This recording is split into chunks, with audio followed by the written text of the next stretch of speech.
তারপর আবার বোঝালাম, স্যার আপনি যে নৌকাটা কিনলেন, এই নৌকাটা সমুদ্রের কিনারে নিয়ে যেতে এবং আপনার বাড়িতে নিয়ে যেতে তো একটা ট্রাক দরকার, আপনাকে তো একটা ট্রাক কিনতে হবে। তারপর ওনাকে আমাদের ট্রাক ফ্যাক্টরিতে নিয়ে গিয়ে ওনার কাছে একটা ট্রাক বিক্রি করলাম।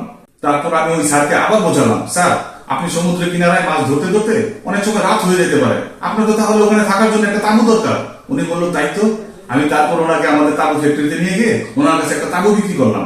এই সমস্ত কিছু বিক্রি করার পর ওনার বিল দাঁড়াইছে $86,94,600। আপনার কথা শুনে তো আমার মাথা ঘুরাইতেছে। একটা লোক আপনার কাছে একটা সামান্য বড়শি কিনতে এসেছে, আর আপনি তার কাছে এত কিছু বিক্রি করলেন, এটা কিভাবে সম্ভব? না স্যার, ওই ভদ্রলোক তো বড়শি কিনতে আসে নাই। উনি আসছিল, ওনার প্রচন্ড মাথা ব্যথা করতেছিল, উনি আসছিল আমার কাছে একটা প্যারাসিটামল কিনতে। আমি তাকে বোঝালাম, স্যার আপনি যদি সমুদ্র কিনারে শীতল পরিবেশে ফুরফুরে হাওয়া যদি কিছুদিন বড়শি দিয়ে মাছ ধরেন, তাহলে আপনার মাথা ব্যথা চিরতরে ঠিক হয়ে যাবে। তারপরে স্যার এই ঘটনা। ভাই সত্যি করে বলেন তো, আপনি বাংলাদেশ ডাক্তার ছিলেন না অন্য কোনো কাজ করতেন? আপনি একদিনে এতগুলো টাকা একজনের কাছে বিক্রি করে দিলেন, এটা কিভাবে সম্ভব? স্যার আপনি এগুলো কি বলতেছেন? আমি স্যার সত্যি বাংলাদেশের ডাক্তার ছিলাম, আর এই কাজ আর ওই কাজ তো স্যার একই স্যার। স্যার আমাদের চেম্বারে যখন প্রথম একটা রুগী আসে, তখন আমরা ওই রুগীর সাথে কথা বলে অনুমান করার চেষ্টা করি ওই লোকের কত টাকা আছে।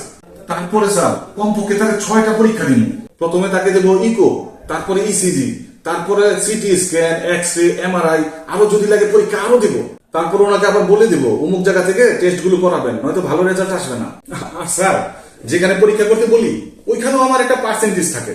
তারপর স্যার যখন ওই রিপোর্ট গুলো নিয়ে আসে, ওই রিপোর্ট দেখি আর না দেখি কমপক্ষে তাদের 14টা ওষুধের নাম লিখে দিব। প্রেসক্রিপশনের প্রথম পাতায় যদি ওষুধের নাম জায়গা না হয়, আমরা স্যার উল্টে পরের পাতায় ওষুধের নাম লিখে দিই স্যার। এর মধ্যে স্যার 2-3টা ওষুধ মাত্র কাজের, আর বাদ বাকি সব স্যার ওই ভিটামিন পাউডার দিয়ে বানানো 2 নম্বর কোম্পানির ওষুধ। আর স্যার ওই সমস্ত 2 নম্বর কোম্পানি থেকে আমরা প্রতি মাসে একটা মোটা অঙ্কের অ্যামাউন্ট পাই। স্যার টিভি, ফ্রিজ, এমনকি স্যার মোটরসাইকেলটা পর্যন্ত ওই 2 নম্বর ওষুধ কোম্পানি আমাদেরকে গিফট করতো, কিন্তু তারপরে স্যার পোষাচ্ছিল না। ভাই ভাই না, তুই আমার বস, তুই আজ থেকে আমার চেয়েরই বস, আর আমারে তোর দেশে পাঠায় দে। তোদের দেশে যায় একটা প্রাইভেট হাসপাতালে কিছুদিন ট্রেনিং নিয়ে আসি।